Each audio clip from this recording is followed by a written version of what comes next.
নমস্কার বন্ধুরা, garden house চ্যানেলে সবাইকে স্বাগত। শীত তো পড়লো অনেক দেরিতে, তাই নার্সারিতে পিটুনিয়াও পেলাম অনেক দেরিতে। আমি এইগুলি নভেম্বর মাসে পিটুনিয়াগুলি লাগাচ্ছি। এখানে ভার্মিকম্পোস্ট আর সামান্য কোকোপিট আর মাটি আর বালু মিক্স করে এখন পিটুনিয়াগুলিকে লাগাবো। আর কিছু সার দেবো না, সার দিলে কিন্তু পিটুনিয়া একদম বাঁচবে না। তাই তাই এই দিয়ে লাগাবো। আর 5 দিন পর থেকে আমি ফুলের জল স্টার্ট করবো।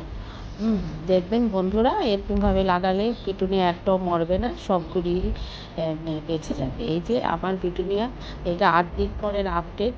পিটুনিয়াতে ফুল এসে গেছে। হ্যাঁ, আমি 5 দিন পর পর এখন ফুলের জল দিচ্ছি।